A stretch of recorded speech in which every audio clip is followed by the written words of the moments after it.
Jesus, gente. Boa noite a todos vocês. É um prazer imensurável, inenarrável, insuperável, inesgotável, incontável estar com vocês aqui essa noite. Eu louvo a Deus por essa oportunidade. Para mim não tem privilégio maior. Também quero deixar registrado aqui a minha gratidão ao pastor Davidson, ainda que na ausência dele, mas deixar registrado aqui a minha gratidão por ele estar confiando esse púlpito a mim mais uma vez. Obrigado, pastor Walter, pelo carinho, pelo acolhimento. Deus lhe abençoe. Muito bem, vamos à palavra de Deus. Um texto muito conhecido por todos nós. Eu estava hospedado aqui na igreja, agora de tarde, e de repente caiu aquela tempestade, né? E eu vou falar um pouquinho sobre tempestade também. Vocês já estão familiarizados com tempestade desde ontem, então vocês vão ouvir um pouquinho sobre tempestade, sobre o Deus que trabalha em meio à tempestade. Bem, por favor, abra a sua Bíblia.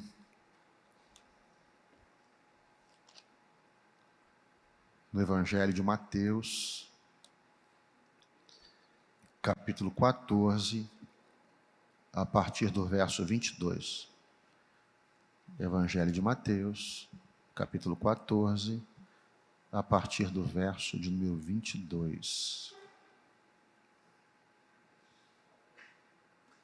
Que nos diz assim: E logo ordenou Jesus que os seus discípulos entrassem no barco e fossem adiante para outra banda enquanto despedia a multidão. E despedida a multidão, subiu ao monte para orar à parte. E chegada já a tarde, estava ali só. E o barco estava já no meio do mar, açoitado pelas ondas, porque o vento era contrário. Mas, à quarta vigília da noite, dirigiu-se Jesus para eles, caminhando por cima do mar. E os discípulos, vendo caminhar sobre o mar, assustaram-se, dizendo: é um fantasma. E gritaram com medo. Jesus, porém, lhes falou logo, dizendo: tende bom ânimo, sou eu, não temais. Respondeu-lhe Pedro e disse: Senhor, se és tu, manda-me ter contigo por cima das águas. E ele disse: vem. E Pedro, descendo do barco, andou sobre as águas para ir ter com Jesus. Mas, sentindo o vento forte, teve medo. E começando a ir para o fundo, clamou, dizendo: Senhor, salva-me. E logo Jesus, estendendo a mão, segurou-o e disse-lhe: homem de pouca fé, por que duvidaste? E quando subiram para o barco, acalmou o vento. Então aproximaram-se os que estavam no barco e adoraram-no, dizendo: és verdadeiramente o Filho de Deus. E tendo passado para outra banda, chegaram à terra de Genezaré. Até aqui. Irmãos, esta noite eu quero, com a ajuda do Espírito Santo e direção do Espírito Santo, extrair algumas lições deste texto, que eu creio que vai abençoar a sua vida e abençoar a sua família. E a primeira lição que eu queria compartilhar com vocês deste texto é que estarmos sob, ou seja, debaixo das ordens de Jesus, não significa ausência de tempestade. Quem deu ordem aos discípulos para que entrassem no barco, gente? Foi Jesus, né? Mas mesmo assim se levantou tempestade? Mesmo assim veio adversidade? É porque estarmos sob as ordens de Jesus não significa que nós não teremos problemas nessa vida. Talvez algumas pessoas possam dizer: pastor, mas eu sou dizimista, eu sou ofertante, eu estou sempre no encontro de fé. Por que essas coisas estão acontecendo comigo, logo na minha família? É porque estarmos sob as ordens de Jesus, querido, não significa ausência de tempestade, ausência de problema ou ausência de adversidade. Jesus, ele nunca disse que seria fácil, mas ele falou que valeria a pena. A fé não torna as coisas mais fáceis, a fé torna as coisas possíveis. O nosso grande problema é que nós queremos entender Deus. Eu já desisti disso há muito tempo, pastor Walter. Querer entender Deus.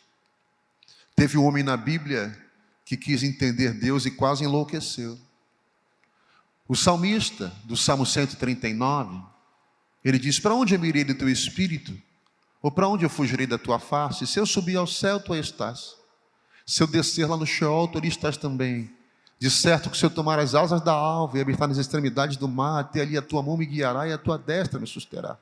Quando ele começa a perceber que está enlouquecendo, querendo entender Deus, ele diz: tal ciência é para mim maravilhosíssima, tão alta que eu não posso atingir.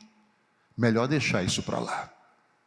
John Wesley, citado aqui pelo pastor Walter, uma certa vez ele disse: traga-me um verme que entenda a mente de um homem, e eu trarei um homem que possa entender a mente de Deus. Nós, quanto a seres humanos, estamos limitados ao tempo, ao espaço e às circunstâncias. Você precisa entender que Deus não tem concepção de tempo que eu e você temos. Deus, Ele habita na eternidade. Passado, presente e futuro para Ele é a mesma coisa. Só que você é ser humano. Você é lógico, cartesiano, e quer entender Deus com teu raciocínio lógico. E você cria conexões na sua mente. Para Deus abrir essa porta, para isso acontecer, o fulano tem que falar com Beltrano, que tem que ligar para o Tertuliano para ter uma canetada em Brasília, para alguém fazer assim, para alguém fazer assado. Não. Paulo diz em Romanos 4,17, a saber, o Deus que vivifica os mortos e chama à existência as coisas que não existem como se já existissem. Como é que é isso aí, pastor? Você sabia que tudo aquilo que existe, existe a partir de alguma coisa que já existia? É difícil entender, né? Mas, por exemplo, a roupa que nós estamos usando. O fabricante chamou a existência, a costureira chamou a existência, a partir de algo que já existia. O algodão, a matéria-prima. Essas caixas que vocês estão vendo aqui de som, o marceneiro, o artesão, chamou a existência a partir de algo que já existia. A madeira, matéria-prima. Mas Paulo vai dizer que Deus chama a existência as coisas que não, como se já. Então qual é a matéria-prima que Deus usa? O nada. É o Bereshit bara Elohim. Gênesis capítulo 1. No princípio criou Deus os céus e a terra era sem forma e vazia.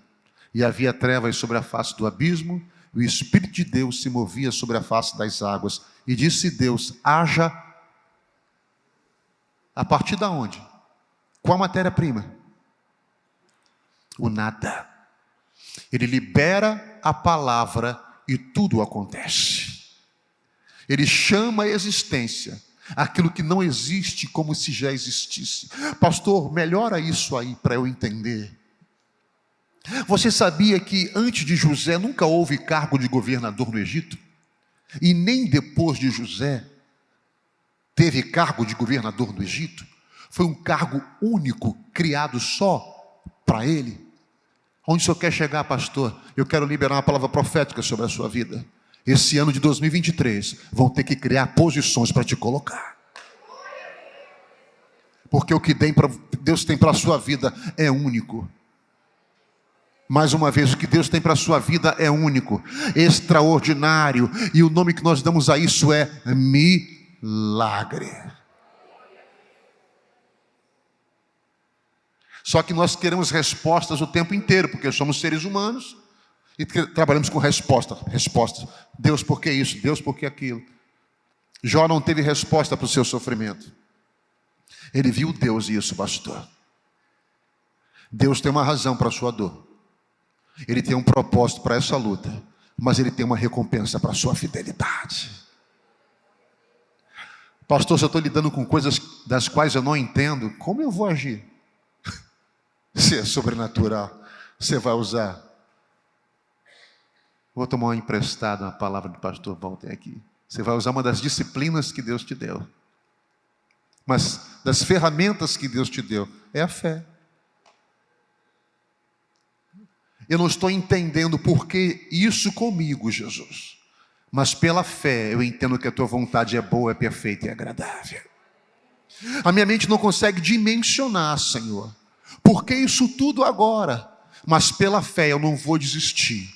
Pela fé eu vou continuar. Eu sei que a porta pode estar fechada hoje, mas uma porta maravilhosa vai se abrir amanhã. Eu sei, Senhor, que pode estar o tempo hoje uma tempestade, mas amanhã vai brilhar um sol da justiça para a minha vida. A qualquer momento esse quadro vai mudar. A qualquer momento Jeová libera uma palavra sobre a sua vida. Você vai usar a sua fé. É isso que nos torna crentes. É ver o invisível, crer no incrível, para receber o impossível de Deus. A segunda coisa que eu vejo neste texto, irmãos, é que se você for reparar, do capítulo 8 ao capítulo 14 do Evangelho de Mateus, os fatos estão em ordem cronológicas. Eu vou repetir. Do capítulo 8 ao capítulo 14 do Evangelho de Mateus, os fatos estão em ordem cronológica. Jesus, ele purifica o leproso, ele cura o servo do centurião, ele cura a sogra de Pedro, ele cura o paralítico em Cafarnaum, ele liberta os demoniados de Gadara, ele cura a mulher do fluxo de sangue. Os fatos do capítulo 8 ao capítulo 14 estão em ordem cronológica. Significa que os discípulos sempre viam Jesus operar milagres na vida dos outros. Agora, no capítulo 14, chegou a hora deles vivenciarem as suas próprias experiências. Era mais ou menos assim: chegou um paralítico, não tem problema nenhum. Jesus, tem um paralítico aqui. Jesus curava, eles viam Jesus operar na vida dos outros. Jesus, tem um morto aqui, já é de 4 dias, não tem problema, Jesus curava. Tem um cego, Jesus curava. Eles sempre viam Jesus operar milagre na vida dos outros. Agora chegou a hora deles vivenciarem as próprias experiências deles. O testemunho do meu irmão vai edificar a minha fé, vai alegrar o meu coração, mas são só as minhas experiências que vão me marcar. São só as minhas experiências que vão me trazer vida. Você está passando por coisas das quais você não está entendendo. Isso aí vai ser testemunho para você contar.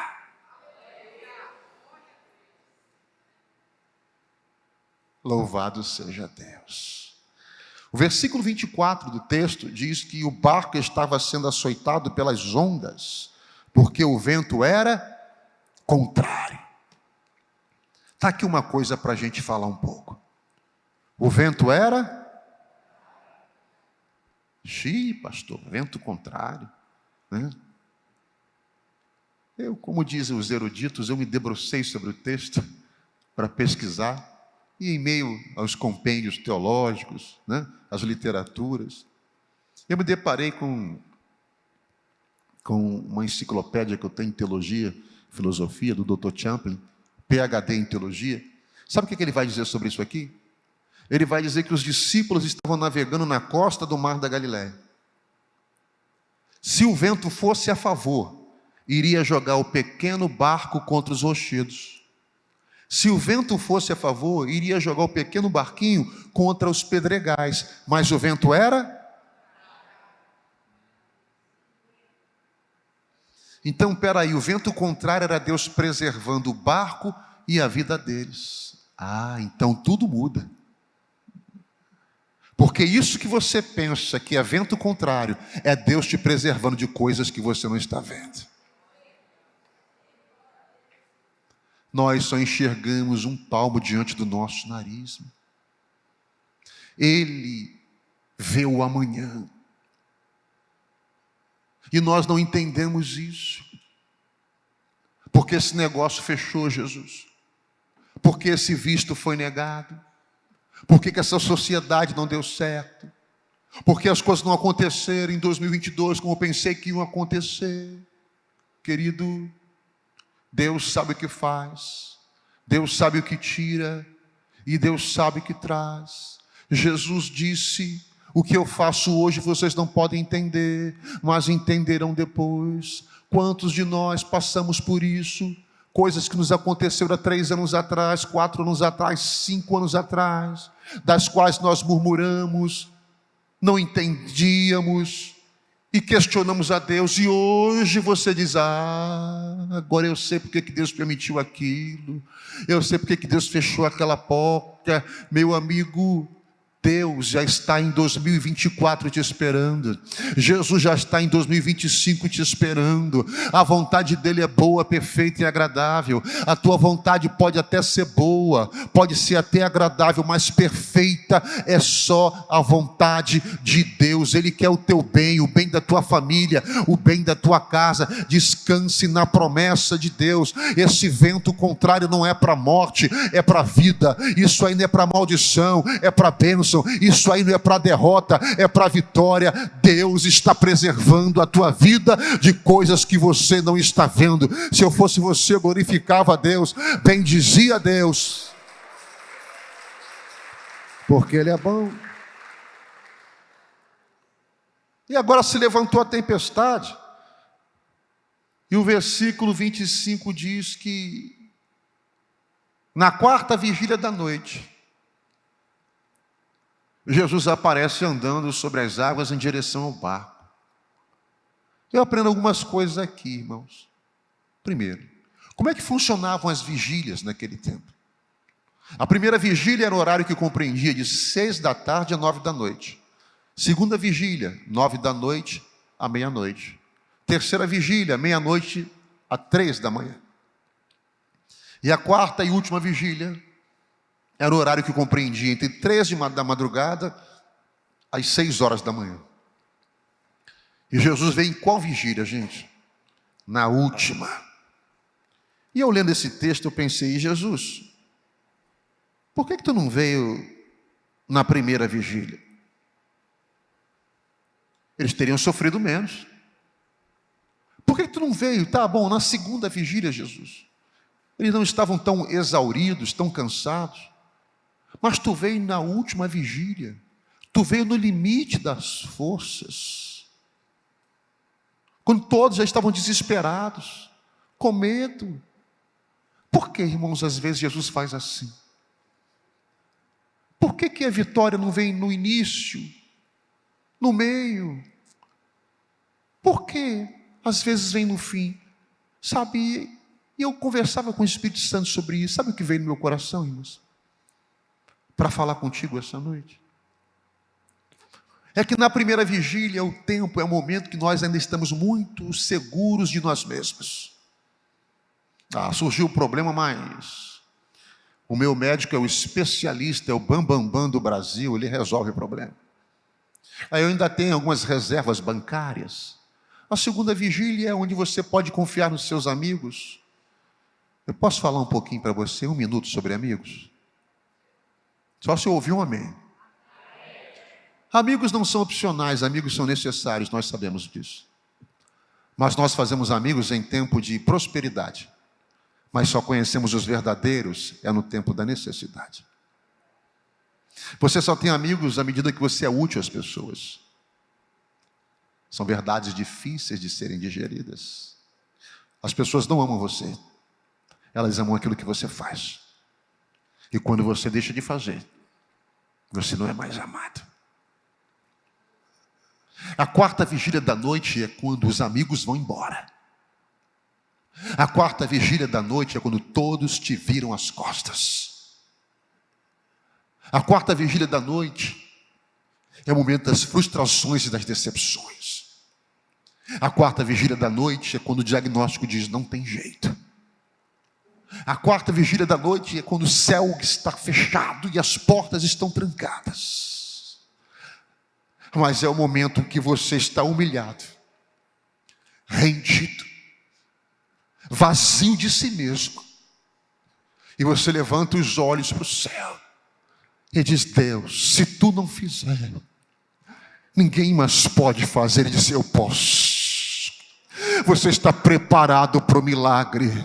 Você está pronto para o milagre. Não há mais resistência na quarta vigília. Na quarta vigília não tem mais orgulho. Na quarta vigília a vaidade já se foi. Na quarta vigília, sabe qual é a marca de roupa que você usa? Não é Prada, não é Louis Vuitton, Vuitton. Na quarta vigília da noite, a marca de roupa que você usa é Simidão. Simidão eu visto, Simidão eu uso. Mas é na quarta vigília que o Senhor diz: tu não pode, mas eu posso. Você não tem, mas eu tenho. Você não é, mas eu sou. Você é servo, mas eu sou Senhor. Você é criatura, mas eu sou Criador. Você é homem, mas eu sou Deus. E vem Jesus andando sobre as águas, no meio da tempestade. Não há poço aonde a mão dele não te alcance, não há caverna, não há esconderijo, não há tempestade que impeça de Jesus chegar até você.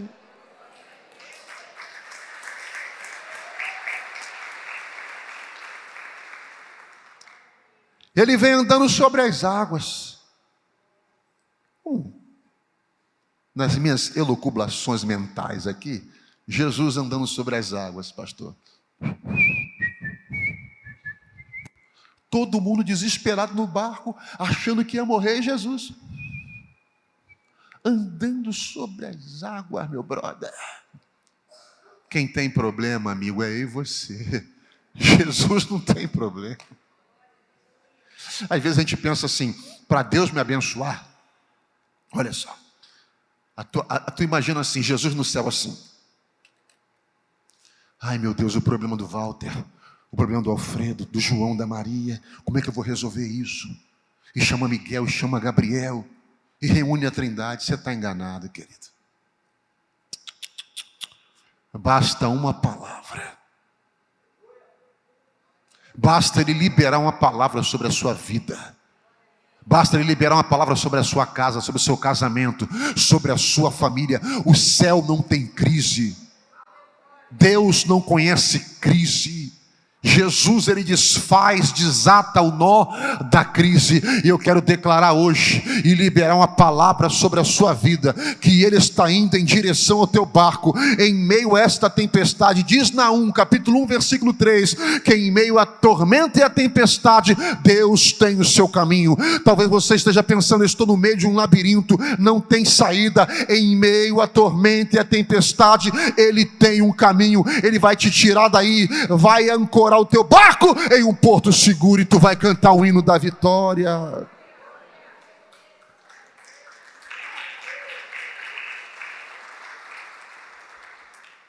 E agora, quando os discípulos veem Jesus, versículo 26, eles dizem: é um fantasma. E todos começaram a ter medo. Era um fantasma, gente? Era quem? Então por que eles acharam que era um fantasma? É porque o medo faz você ver coisas que não existem. O medo é um agente inibidor de capacidade. O medo nos trava, o medo nos paralisa. Irmãos, a maioria absoluta das decisões que eu tomei com medo deram errado. Agora, as decisões que eu tomei sem medo, quase todas deu certo. Você sabia que o medo nos paralisa, nos trava? Aqui em Vitória não acontece isso, é lá no Rio de Janeiro. Deus te guarde, te livre, e a mim também. Agora, a coisa mais fácil do mundo é você pegar uma chave de um carro e colocar na ignição, não é isso? Você olha para a ignição? Você nem olha. Mas se o cara botar uma pistola na tua cabeça, liga o carro, tu não vai achar aquele buraquinho de jeito nenhum. Por quê? Porque o medo paralisa. O medo te trava. O medo é um agente inibidor de capacidade. Não era um fantasma, mas eles acharam que era um fantasma. Porque o medo faz você ver coisas que não existem. Você está vendo chifre em cabeça de cavalo. Você está fazendo tempestade em um copo d'água. Ah, pastor, porque eu vou morrer. Ah, pastor, porque vou falir. Ah, pastor, vai acontecer isso. Ah, pastor, esse camarada agora aí. Pastor, como é que vai ser? Você está vendo coisas que não existem. 70% dos teus medos nunca vão acontecer. Como você está vendo a vida? Qual a sua perspectiva de reino, de visão? Porque tudo é uma questão de perspectiva. Como assim, pastor? 1 Samuel capítulo 16. Davi luta contra o gigante Golias, sim ou não?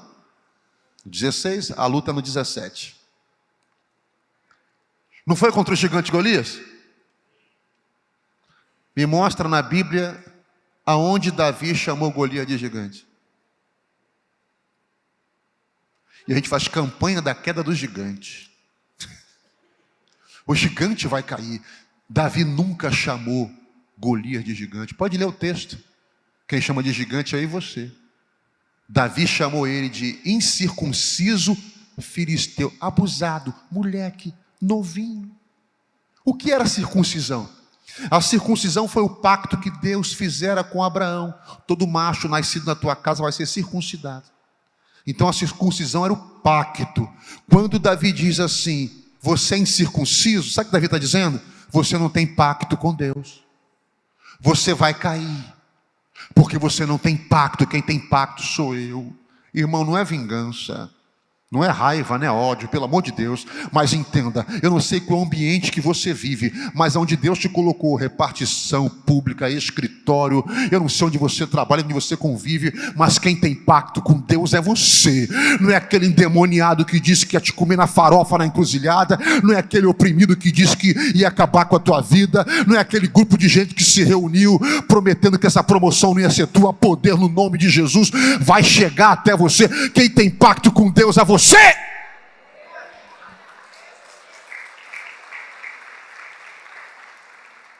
Glória a Deus. E esse pacto foi feito na cruz, e foi pacto de sangue. Aleluia. Versículo 27, já estou caminhando para o fim. Jesus tranquiliza todo mundo, porque Jesus é assim, né, gente? Quando ele vê a gente com medo, nervoso, o que ele faz? Ele vem acalmar a gente. Jesus te trouxe hoje aqui, sabe para quê? Para acalmar esse teu coração ansioso. Jesus disse, ei, sou eu, gente. Sou eu mesmo. Tem de bom ânimo e não temais. A palavra de ordem para a sua vida hoje é, não temas. Está aqui aquele que é maior do que a tempestade. E o que me chama a atenção no versículo 27 é que Jesus diz, tem de bom ânimo. O que é o ânimo? O ânimo é o agente ativador do ser. Sem ânimo, não há motivação. Sem motivação, não há entusiasmo. E sem entusiasmo, nada acontece.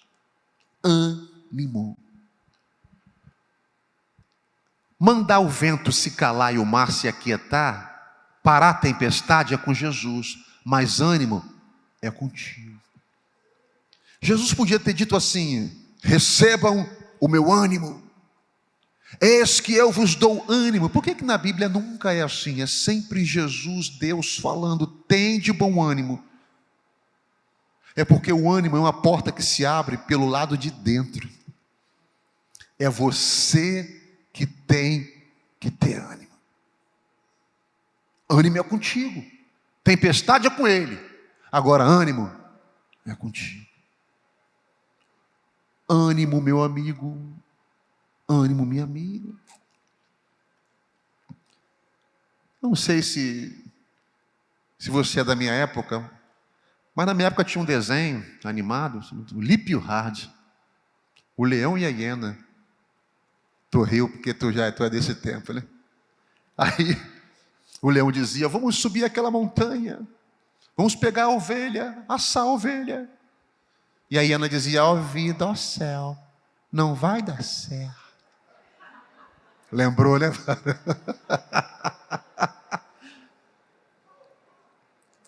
O cara é desanimado. É a personificação da derrota. A paz de Jesus, irmão, passou. Como é que está, irmão? Só Jesus. Uma expressão que até hoje eu não entendi, Walter. Só a mão do anjo. Por que a mão do anjo?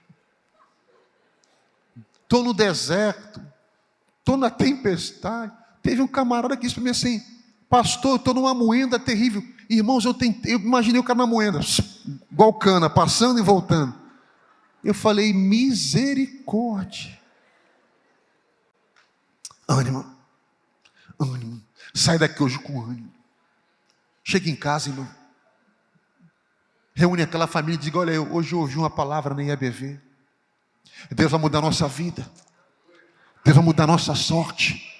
Diga para eles: a porta pode estar fechada hoje, mas Jeová vai liberar uma palavra. Ele tem a chave, Ele tem a senha. Vai descer um comando do céu, um decreto do céu sobre a sua vida, sobre a sua casa. Ei, irmão, Jesus te colocou como coluna naquela casa. Você é coluna naquela família, querido. Se você ruir, toda a casa vem abaixo. Então Deus te chamou como coluna naquele lar. Injeta ânimo naquele povo. Diga: Deus é conosco. 2023 vem aí. Vai ser um ano de conquista, um ano de melhoras, um ano de porta aberta. Isso aqui não é pensamento positivo, não. Eu não sou coach, eu sou profeta de Deus para a tua vida. E declarar que isto é fé. Nós cremos no Deus que faz e no Deus que acalma a tempestade. Aleluia.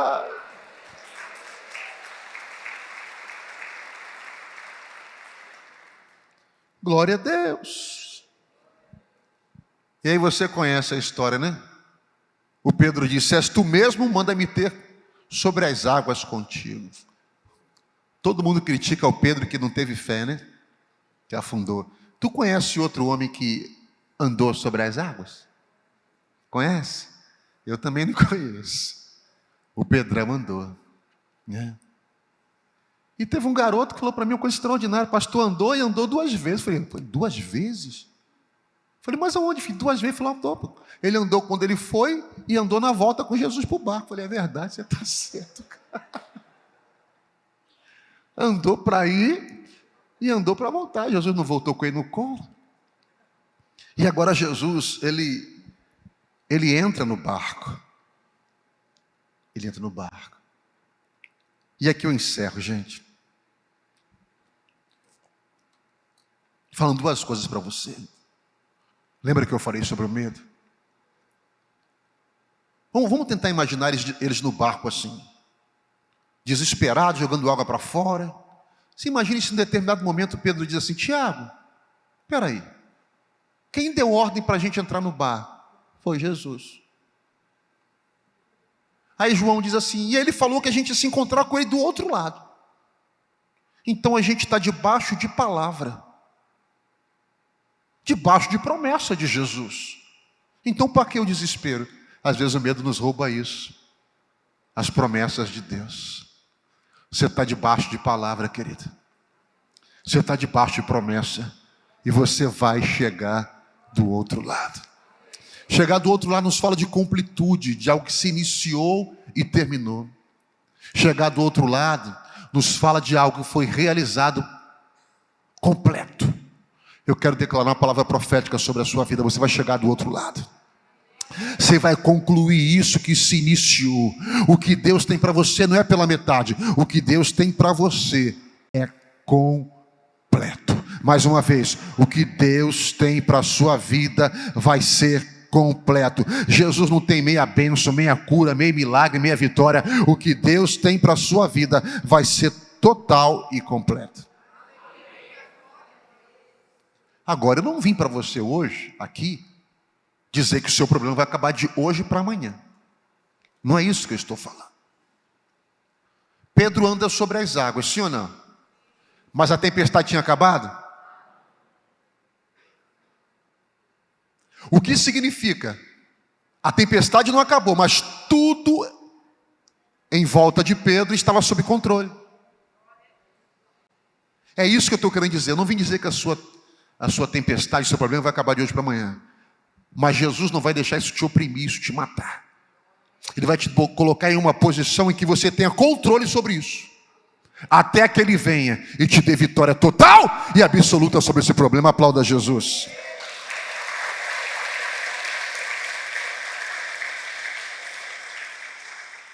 Você pode ficar de pé comigo? Eu já estou encerrando. Glória a Deus. Jesus entra no barco. E ele acalma a tempestade. Você sabia que depois dessa tempestade os discípulos cresceram? Porque na primeira tempestade em Marcos 4, os discípulos dizem assim, quando Jesus acalma o mar: quem é este? Que até o mar e o vento lhe obedecem. Mas aqui em Mateus 14 eles disseram: verdadeiramente, tu és o Filho de Deus. Upgrade, eles cresceram. Depois dessa tempestade, depois dessa luta, sabe o que vai ver na sua vida? Um upgrade. Você vai a uma nova dimensão de fé, uma nova dimensão de experiência com Deus. Vai sair daí mais forte, blindado, cheio de fé. Eu quero orar pela sua vida. Mas primeiro eu quero orar por uma classe de pessoas toda especial. Você reparou que a tempestade parou só quando Jesus entrou no barco? O barco é a sua vida. E o mar é a nossa trajetória nessa terra, né? Às vezes do nada se levanta uma tempestade. Sabe, às vezes a gente coloca tanta barreira para falar para alguém sobre Jesus. Sabe, gente, é tão simples de explicar isso. Quando Deus quis criar peixe, Deus falou com quem? Com a água. Quando Deus quis criar árvore, Deus falou com quem? Com o solo, produz as sementes. Mas quando Deus quis criar o homem, Deus falou com quem? Com ele mesmo. Então a tua origem não é o solo, querido. A tua origem é Deus. É por isso, gente, que nada nessa terra nos traz uma sensação de completude. Mulheres, prazer, sexo e carrão e tudo que o dinheiro pode comprar, drogas, depressão, suicídio. Por quê? Porque a tua origem não é terra, a tua origem é Deus. E nada nessa terra pode preencher esse vazio. Porque todo homem nasce com o vazio do tamanho de Deus. Só que o solo sem árvore continua sendo solo. Deus sem você continua sendo Deus. Mas você sem Deus não é nada. Sabe o que é preciso hoje? É você se reconectar à sua origem, é só isso. E essa é a verdadeira religião. A palavra em latim, religare, religar novamente a Deus. Quando você se reconectar a Deus, isso é só através de Jesus. Porque Jesus mesmo disse em João 14,6, eu sou o caminho, a verdade e a vida. E ninguém vem ao Pai a não ser por mim. Eu não estou te convidando para a igreja e a beber. Eu não estou te convidando para uma religião. Eu estou te convidando para a experiência que é ter Jesus como seu Salvador. Essa experiência é transcendental, é como se fosse uma cirurgia espiritual. Sabe? Talvez você esteja dizendo assim, pastor, estou preso a coisas que o senhor nem imagina. Coisas, pastor, pesada. 1 João capítulo 3, versículo 8 diz que para isso o Filho de Deus se manifestou ao mundo, para desfazer as obras do diabo.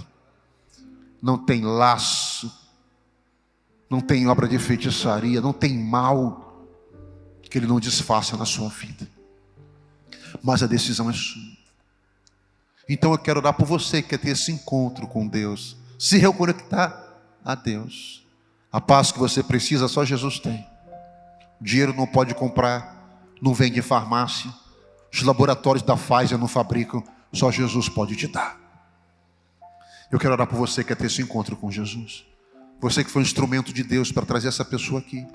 Seja mais uma vez um instrumento de Deus para a vida dela. Diga, eu vou com você até o altar. Peça licença onde você está e venha até o altar, porque eu quero orar pela sua vida. Quem sabe você está afastado do Evangelho, longe de Deus. O Senhor te trouxe hoje aqui. Talvez você esteja dizendo assim, pastor, deixa para depois do carnaval essa decisão aí. Deixa eu falar uma coisa para você. O amanhã não te pertence. O amanhã não pertence a você. O amanhã pertence a Deus. Quem sabe você já cantou, já louvou. Quem sabe você já serviu a Deus no altar, mas você está afastado, longe de Deus. Eu não sei se foram frustrações, decepções que te levaram para longe. Mas eu sei de uma coisa. Depois dessa tempestade toda, de tudo que aconteceu hoje, você chegou até aqui. Isso aqui não é coincidência. Isso aqui é um propósito de Deus para a sua vida.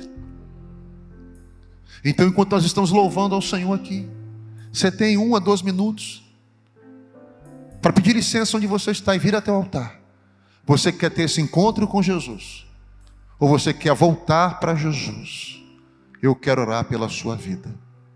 A decisão é sua.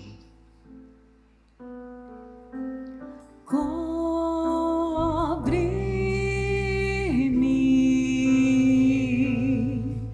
com tuas mãos, com poder, vem me esconder, Senhor. Se o trovão e o ar seguindo vem sobre a tempestade, eu voarei. Sobre as águas tu também és rei. Descansarei, pois sei que és Deus. Coloque a sua mão no seu coração. Toda a igreja. Eu quero orar pela sua vida, pela sua família, pela sua casa. Senhor, aqui estão os teus filhos. Eu não sei qual é o nível de tempestade que eles estão vivendo. Eu não sei o que está acontecendo dentro desses corações ou nos lares. Não sei. Mas de uma coisa eu sei, Senhor. Tu falou conosco hoje através da tua palavra. Traz libertação, fecha a sepultura, traz cura ao nosso corpo. Abençoe este lar, a cada família aqui da IABV. Coloca as coisas no lugar, Senhor, tudo aquilo que está fora do lugar. Repreende o mal, aquilo que nos cerca, que às vezes quer chegar de mansinho para roubar a nossa paz. Nós declaramos, Senhor, que os nossos filhos, a nossa casa te pertence. Tudo que é nosso é teu. Abençoa a cada família, a cada um. É o que nós te pedimos, em nome de Jesus. Amém. Deus te abençoe. Deus abençoe a BV.